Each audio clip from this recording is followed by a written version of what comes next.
Ang kwentong ito ay hango sa totoong buhay. Karanasan ito ni Bulang. Taong 1948, Iba, Zambales.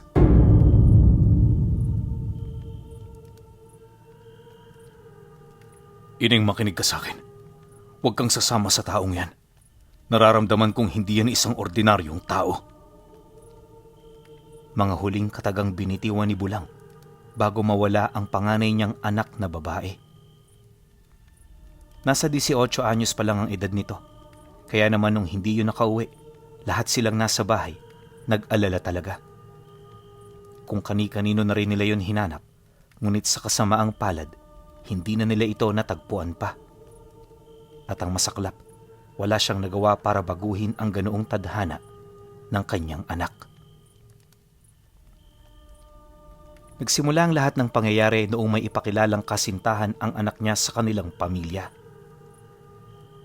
Malupit si Bulang pinuno sa mga taong hindi niya kilala, pero kapag ang anak niya ang kaharap niya, nagiging isa siyang maamong tupa. At kahit natutol ito sa relasyon, wala na rin itong nagawa kundi tanggapin ng lalaki. Nung sinubukan niya kasi itong paghiwalayin, halos magpakamatay itong si Ining. Kaya naman napag-usapan nilang mag-asawa na wag na lang itong pakialaman. Pero habang tumatagal ang kanilang relasyon, meron siyang napapansing hindi kaaya-aya. Yung anak niya, madalas nang hindi umuwi sa kanila, tapos ang pagtingin nito sa kasintahan niya ay para bang asawa na. Hindi naman yun po pwede kasi nag-aaral pa ang mga ito. Hanggang sa magkaroon na naman sila ng komprontasyon at sa puntong yun, di na naging maayos ang lahat.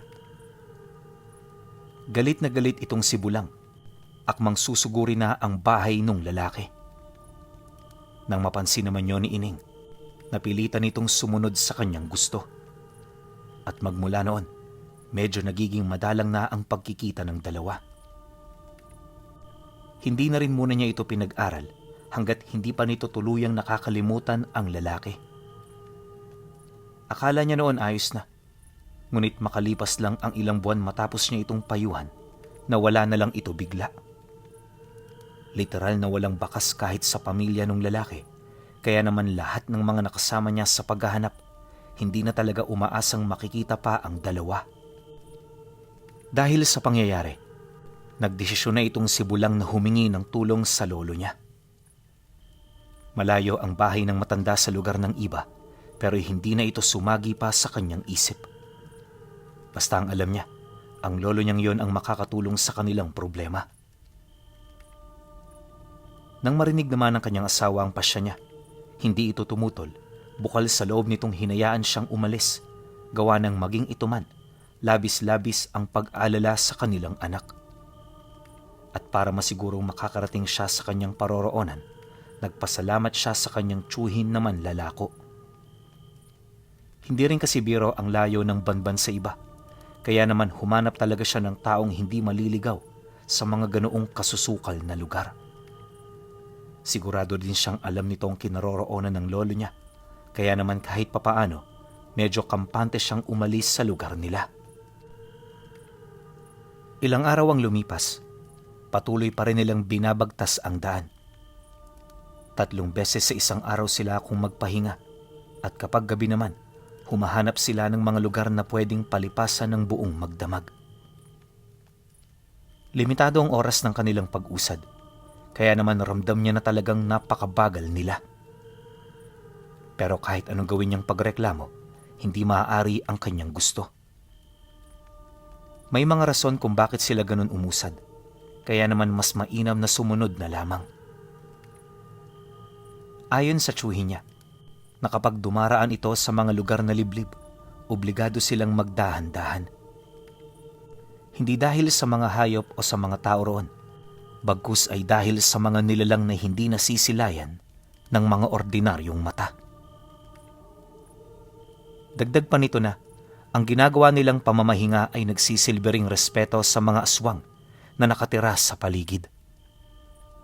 Hanggat patuloy nila itong gagawin, walang mangyayari sa kanila hanggang sa makarating sila sa lugar ng Bamban. Nang marinig niya ang sinabi nito, hindi siya gaanong kumbinsido. Oh, matanda na itong si Bulang at naniniwala rin ito sa mga ganoong uri ng nilalang, pero ni minsan hindi pa siya nakasilay ng ganon. At sa isip niya, maniniwala lamang siya kapag nakakita na siya.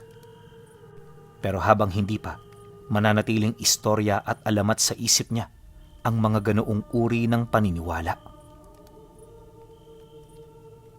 2 araw pa ang lumipas. Ilang kilometro na lang ang layo nila sa unang baryo ng Bamban. Medyo liblib na roon at wala na gaanong tao na dumaraan. Pagpatak ng tanghali, gumilid na muna sila. Lulutuin pa kasi nila ang pananghalian, kaya kailangan nila itong maihanda agad kung nais nilang makalis doon ng maaga. Habang naghihintay naman si Bulang, panay ang pakikipag-usap sa kanya ng tiyuhin niya. Nagkwento ito ukol sa mga nalalaman nito sa lugar na siya namang hindi niya gaanong pinapansin. Sa puntong yun kasi, mas pinag-uukulan niya ng atensyon ng mga katanungan ukol sa kinaroroonan ng kanyang anak. Aminado itong si Bulang na mabigat na ang kanyang pinagdadaanan lalo pat ilang araw na itong nawawala. Makalipas pa ang ilang minuto, bigla itong tumigil sa pagsasalita. Hindi niya mawari pero dali-dali niya itong tiningnan hanggang sa dito niya na ito masilayan na nakatayo habang tulalang nakatitig sa unahan nilang bahagi. Pagbaling niya ng tingin dito, gulat na gulat siya nang makita ang anak niya na nakikipag-usap sa tiyuhin niya. Napakalapit lang nun pero hindi niya marinig ang mga sinasabi nito. Hindi niya alam kung bingi ba siya o kung ano. Basta, wala talaga siyang marinig. Maya-maya pa, umalis ang anak niya kasama yung lalaki. Pagdaan nito sa isang puno, naglaho ito bigla. Yun bang, lahat ng bakas nito di na talaga niya masundan pa.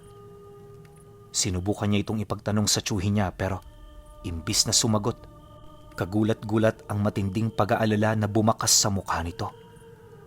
Halos inabot ng 2 oras ang pananatili nila sa lugar na yon, kahit medyo nagmamadali sila.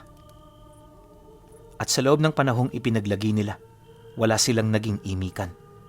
Tulalang nakatitig sa kawalan ng tiyuhin niya habang pinag-iisipan ng mga nangyari.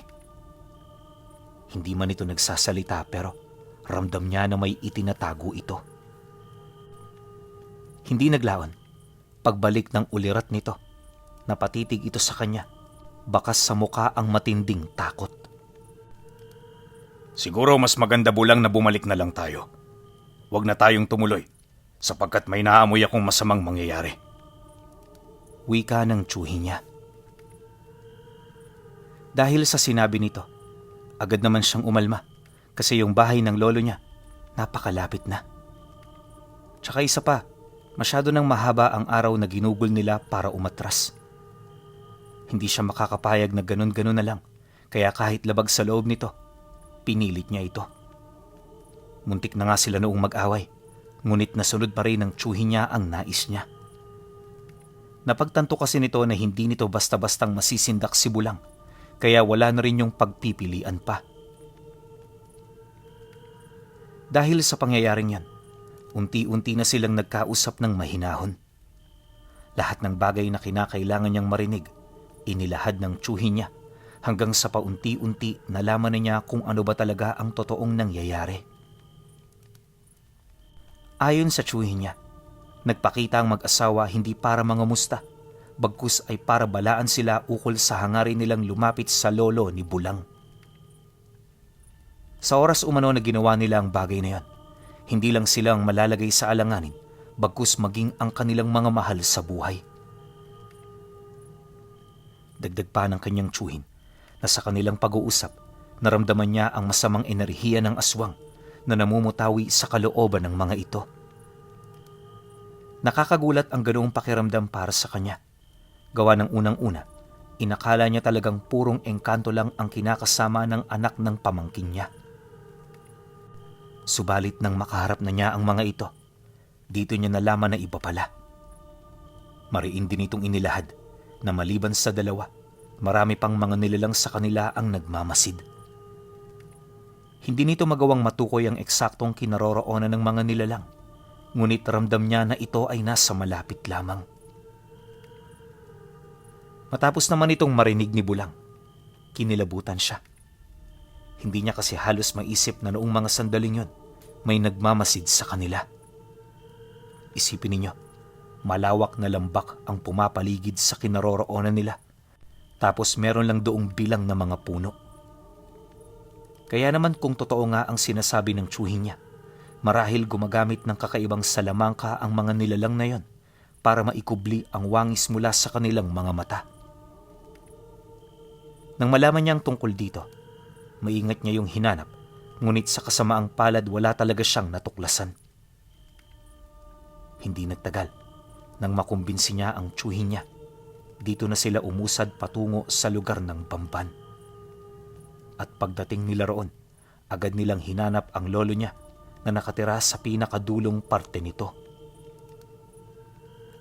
Inabot pa sila ng 5 oras sa paghahanap, kaya nung matagpuan nila ang bahay, napakalalim na ng gabi. Pagpasok nila sa loob, nadatnan nila ang matanda na nakahiga sa duyan habang hawak-hawak ang paborito nitong gitara. Kapansin-pansin din ng mga bintanang nakabukas kahit gabing-gabi na. Nang mapansin naman ng lolo niya ang kanilang pagpasok, bigla itong napaupo at sa isang kisap mata, napatitig ito sa kanila. Oh, anong ginagawa niyo rito sa ganitong oras? Gabing-gabi na. Buti hindi kayo napano sa daan. Nang marinig naman yon ng kanyang tsuhin, hindi na ito nagdalawang isip na ilahad ang kanilang pakay. Noong una medyo hindi pa gaanong nakikinig ang matanda, subalit nang marinig nito ang tungkol sa kalagayan ng kanyang apo, bigla yung umalma. At sa pagpapatuloy ng pag-uusap nila, agad nitong nalaman ang pamilya na kanilang kinakaharap. Ayon sa matanda, hindi ito mga totoong aswang, bagkus ay nagbabalat kayo lang. Katunayan mga ordinaryong tao lang din yun kagaya nila, ngunit meron lang itong nalalaman pagdating sa lihim na karunungan ng kaliwa. Bagay na kanilang ginagamit upang makakuha ng respeto at takot mula sa ibang tao. Nabanggit din ito na may lahing mangkukulam ang pamilyang yon na siyang maaaring ginamit upang makuha ang kanyang anak. Ano man ang kanilang plano, nangako ang lolo niya na hinding-hindi sila nito pababayaan. Napakalakas naman ng loob ng mga siraulong yon. Normal na siguro na mangyari ang mga ganyan, lalo sa tagal ng panahon kong hindi pagpunta sa atin. Pero huwag kang mag-alala, maibabalik natin ang aking apo sa tuhod. Manalig ka, walang masamang mangyayari sa kanya. Pagkasambit nito ng mga kataga, bigla itong sumipol at sa isang kisap mata, pumasok sa loob ng bahay ang malakas na simoy ng hangin. Napakalamig nito sa puntong manuot na ito sa kanyang buto. Pagtahimik naman ng paligid, may mga narinig siyang huni sa labas ng bahay. Hindi yun mga ordinaryong huni ng hayop dahil anuman ito, paniguradong hindi ito pangkaraniwan. Nang maramdaman naman yon nila Bulang, pasimple silang sumilip sa labas hanggang sa may makita silang dila na bigla na lamang sumampa sa bintana. Napakahaba nito tapos abot sa sahig. Naglalabas ninyo ng kasukasukang amoy at napakalapot na laway. Animoy kumakain ito ng mga bangkay at tae. Hindi nagtagal, biglang pumasok ang nilalang na yon sa loob ng tahanan. At kagaya ng kanilang inaasahan, hindi nga ito pangkaraniwan. Parang kambing ito kung titingnan, na merong mahabang buntot na nagkasanga-sanga. Kapansin-pansin din ang mahaba nitong mga kuko, na animoy gamit lamang ito, madali yung makakapas lang ng tao. May mahaba rin yung pangil, tapos ang huni nito parang sapato. Yun nga lang, napakalalim ng boses. Kaya kapag narinig mo ito, talaga namang kikilabutan ka. Paglapit naman ito sa lolo niya, Dito niya napansin ang iba pang mga kauri nito na nagmamasid mula sa labas. Walang kaide-ideya si Bulang sa kung ano ang nangyayari, ngunit naniniwala siya na hindi ito pangkaraniwan kung ang pag-uusapan ay ang orihinal na abilidad ng kanyang lolo. At sa pagpapatuloy ng kanyang pag-iisip, hindi na rin siya gaanong nagtaka dahil yung matandang yun, halos wala na rin siyang ideya sa kung ano ang eksaktong edad nito. Namatay na lang kasi ang totoo niyang ama, buhay pa rin ito. At ang mas nakakagulat pa, matanda na sila ng tiyuhin niya, parang hindi pa rin yun ang hihina. Dahil sa ganoong sitwasyon, nagdesisyon siya na tanggapin na lamang ang lahat ng bagay na nakikita niya. Basta ba'y makakatulong ito sa paghahanap nila, wala yung problema. Makalipas pa ang ilang minuto, nang malaman na nito ang lahat, nagdesisyon na lamang siyang sumunod. Hindi man yon ang pinakamagandang plano, alam niya na matutulungan sila nito. At pagkaraan lamang ng gabing yon, nakita na niya ang lahat ng bagay na dapat niyang makita. Dito na rin niya napagtanto na hindi isang lehitimong albularyo ang kanyang lolo. Marahil ay yun ang rason kung bakit nabuhay ito sa mahabang panahon. Dagdag pa niya na lahat na halos ng kakaibang mga nilalang, alaga at pagmamay-ari nito. Kapansin-pansin din ng mga kakaibang karga na nakabaon sa kanyang balat. Animoy ito ang nagpapanatili ng kanyang mahabang buhay. Pagsapit ng sumunod na araw, bumungad sa kanya ang mainit na sikat na pumapasok sa bintana kung saan sila nakatulog. Pagbangon naman niya, agad na bumungad sa kanya ang mga itim na pusang umaaligid sa lahat ng sulok ng tahanan. Yung lolo niya, kasalukuyan na noong nagkakape, na wala man lang patawag o pag-imbita sa kanila. Yun bang, parang wala itong kasama pero, syempre, imbis na mag-isip ng kung ano-ano, inintindi na lamang nila ito. Pagkatapos ng kanilang almusal, dito na sila nagsimulang maghanda ng mga dadalhin. Ayon sa lolo niya, malayo-layo ang lugar ng mga nilalang na tinutukoy nila.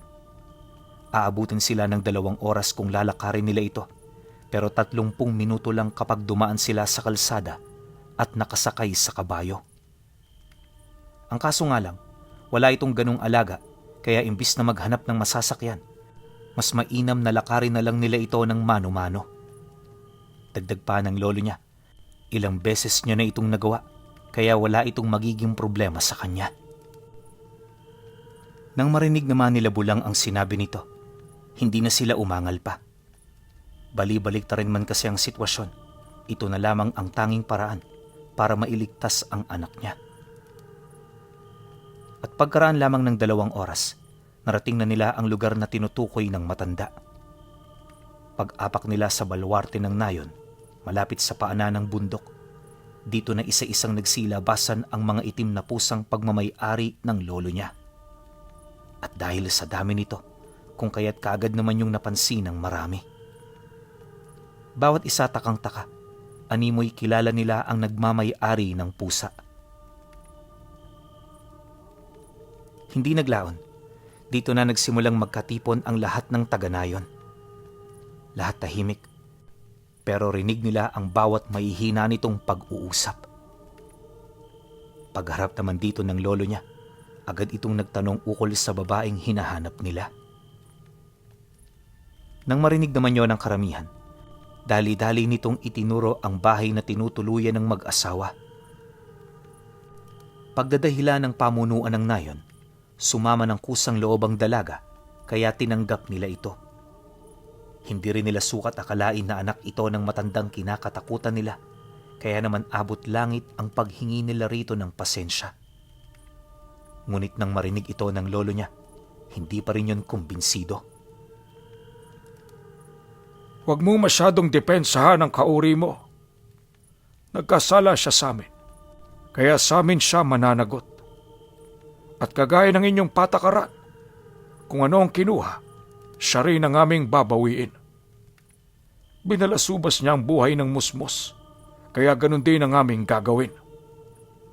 Seryosong wika ng lolo ni Bulang. Nang marinig naman ito ng pamunuan, hindi halos ito makaimik. Wala man itong masabi, baka sa mukha nito ang matinding takot at pangamba. Alam nila na may palabra ang bawat salita ng matanda, kaya anuman ang lumabas sa bibig nito, naniniwala silang pangangatawan niya ito. Matapos ang pangyayaring yun, sa tulong ng mga taga-nayon, napalabas na nila ang anak niya. Kasama pa rin nito ang itinuturing nitong asawa, kaya naman para mapaghiwalay ang dalawa, sapilitan niya yung kinuha. Maya-maya pa, nang mabawi na niya ang anak niya, dito na nagsimulang magbigay ng panig ang lalaki. Inakala kasi nito na makukumbinse at mapapaikot sila nito, pero hindi ganoon ang nangyari. At imbis na pakitaan pa siya ng awa ng matanda, bigla itong humugot ng punyal, sabay unday ng saksak sa tagiliran ng binata. Napakatalim ng punyal na yon, kaya naman ora mismo, tumagos ito sa katawan. At sa sobrang bilis ng pangyayari, huli na bago pa ito namalaya ng biktima. Paunti-unti, kumapit na sa dugo nito ang laso ng punyal hanggang sa madakip na nito ang puso. At bago pa man yun matulungan ng mga taga-nayon, tuluyan na itong pumanaw. Dahil sa insidente, napansin nila ang matinding galit na unti-unting namumutawi sa mga ito. Gayunpaman sa kabila ng ganoong sitwasyon, hindi nagpasindak ang matanda. At imbis na umalis para iligtas ang kanilang sarili, nanatili ito habang seryosong binabalaan ang mga taong nagkaroon ng interes na gumanti. Sinasabi ko sa inyo, hindi maganda yung binabalak nyo. Kung itutuloy nyo yan, marami lang sa inyo ang masasaktan. Kilala nyo ako at alam nyo kung anong kaya kong gawin. May bahid lang kayo ng mga aswang, pero hindi kayo lehitimo. At kagaya ng inyong pamilya, nabubuhay kayo sa pekeng mundo. Wika ng lolo ni Bulang na may halong paninindak. Kasabay ng pagsambit nito ng mga kataga ay ang pagpalibot ng mga pusa sa buong paligid. Wala siyang ideya kung anong ibig sabihin ng mga nilalang. Ngunit may kutob siya na parang naghahandang umatake ang mga ito. Maya-maya pa, bigla na lamang naging mahinahon ang pamunuan ng nayon. At sa halip na sumagot, yumuko ito, pagpapakita ng kanilang pagtanggap sa mga sinabi ng matanda. Pagkatapos ng pangyayari, tsaka pa lamang sila tumalikod. Diretso silang naglakad na walang kahit na anong inaalala. Paglabas naman nila ng nayon, tsaka pa lamang sila nakahinga ng maluwag. Nakakahiyaman pero aminado talaga itong si Bulang na natakot siya sa pangyayari. At nang medyo makalayo na sila sa lugar, tsaka pa lamang inalis ng lolo niya ang salamangkang kasalukuyang lumalason sa isipan ng kanyang anak. Matapos nun, bumalik na sa normal ang ulirat nito. Kung kanina nagwawala yon, sa mga oras na yon panay na ang ginagawa nitong pagtanong sa kanya. Bukod kasi sa wala itong maalala, masyado rin itong nagtataka kung bakit nakarating sila sa ganoong kaliblib na lugar. Pagkarinig naman niya sa sinabi nito, isa-isa niyang ipinaliwanag ang mga bagay na nangyayari. Sa tagal ng kanilang pag-uusap, di na nila napansin noon na nakabalik na sila sa tahanan ng lolo niya sa Bamban. At para naman makabawi ng lakas, nagpahinga sila rito ng isang buong araw. Nang medyo guminhawa na ang kanilang pakiramdam, nagdesisyon na silang maglakbay pabalik sa kanilang lugar. Pinasamahan naman sila ng matanda sa mga kaibigan nito upang masigurong ligtas silang makakabalik. Bago rin sila umalis ng baryo, inihabilin nito sa kanila na sundin ng pusa sa lahat ng daang tatahakin nito. Nang marinig naman yun ni Bulang, tumangulang naman siya habang taus-pusong nagpapasalamat. Matapos ang usapan, dumiretso na silang tatlo papauwi. At sa buong araw na kanilang paglalakad, wala silang napansing kakaiba. Lahat normal, kaya naman kahit papaano, unti-unti na nilang nakakalimutan ang kanilang mga karanasan. Lumipas ang 1 linggo, bumalik ang dati nilang buhay. Masaya ang bawat isa sa pamilya, animoy hindi man lang nawala ang isa sa kanila. Sa abot din ng makakaya noon ni Bulang, pilit niyang binibigyan ng mapagkakaabalahan ng kanyang anak.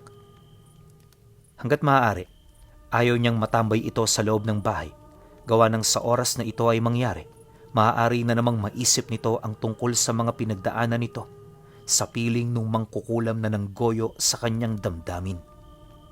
Yun ang iniiwasan niya, kaya naman kahit mahirap para sa kanya na makita itong nagpapagal, hindi niya ito gaanong ininda. Ang akala niya kasi, dito na magwawakas ang lahat ng masasakit na pangyayari, ngunit lingid sa kanyang kaalaman, ito pa lamang ang simula. 2 araw ang lumipas pagkaraan ng 1 linggo. May napansin silang mga dayo sa baryo. Nasabi nung may-ari ng tindahan na pinagkakautangan nila na hinahanap siya nito. Noong una hindi naman niya yun pinansin kasi akala niya kakilala niya ang mga taong yun. Tsaka kung meron itong pakay, naniniwala siyang personal itong pupunta sa kanyang bahay. Ang kaso hindi ganon ang nangyari. At habang lumilipas ang mga araw, papaiba ng papaiba ang presensyang nararamdaman niya. Tuwing hapon may mga nalalanghap siyang amoy. Tapos kapag gabi, may mga naririnig siyang sigaw ng taong animoy na babaliw. May mga iyak din ng bata at mga samot-saring tunog na halos nakakasira ng bait. Sinubukan naman niya itong ipagsawalang bahala, pero mas lalo lang itong tumitindi. Kalaunan, napansin na lamang niya na hindi na pala siya gaanong nakakapagtrabaho. Bumabagsak na rin ang kanyang katawan, kasabay ng pagbalot ng kadiliman sa loob ng kanilang tahanan. Alam niya na hindi dapat ito ipagsawalang bahala, pero yung kutob niya, sinasabing hindi na ito tama. At kung hindi siya gagawa ng paraan, posibleng marami lang ang madadamay. Dahil sa ganoong sitwasyon, kung kani-kanino na siya lumapit pero walang kahit ni isa sa mga manggagamot ang nagpaabot ng tulong. Inaasahan naman niya ito, lalo pat karamihan sa mga taong yon, mga bulaan at pawang ginagawang kasangkapan sa paghahanap buhay ang ganoong uri ng propesyon.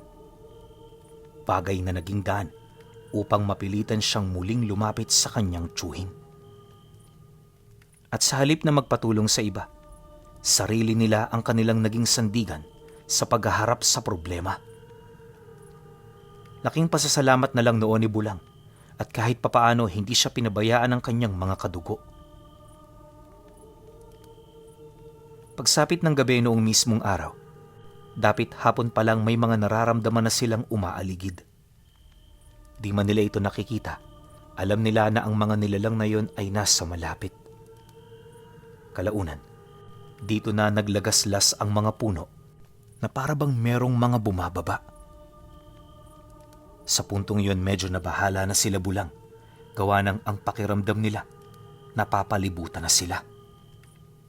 Halos ilang beses na rin silang sumilip sa labas pero wala pa rin silang nakikita hanggang sa dito na sila nakarinig ng dahan-dahang pagkatok sa pinto.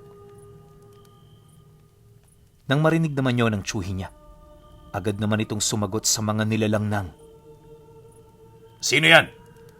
Huwag mo kaming tinatakot. Hindi kami natatakot sa inyo. Ngunit pagkasambit nito ng mga kataga, sumagot ang asawa nito. Ang sinabi nito sa kanila, may nangyaring masama sa anak niya, kaya doon siya napapunta. Dala ng pagkagulat at pag-aalala, hindi na yon nakapag-isip pa ng tama. Walang sabi-sabi, bigla na lamang itong tumakbo papalayo sa pinto, sabay alis ng trangka nito, na para bang hindi na naisip ng tiyuhin niya ang mga panlalarong pwedeng gawin ng mga kalaban nila. Kaya naman ang tuluyan niya na yung mabuksan, bumungad sa kanila ang taong hindi nila inaasahan. At ito ay walang iba, kundi ang kapamilya ng binatang pinatay ng lolo niya. Meron itong daladalang mahabang sundang na agaran namang itinaga sa tsuhin niya pagbukas nito ng pinto. At sa sobrang talim ng armas na yon, hindi na ito nakapalag pa. Ora mismo bali ang buto sa balikat nito. Paghugot naman ng sundang ng nilalang, muli niya itong inundayan sa ulo na agaran namang tumagos sa bungo. At sa puntong yon, napagtanto ni Bulang na hindi na ito makakaligtas pa. Paghandusay nito sa lupa, bigla namang nagtangka ang lalaking nanaga na pumasok sa loob.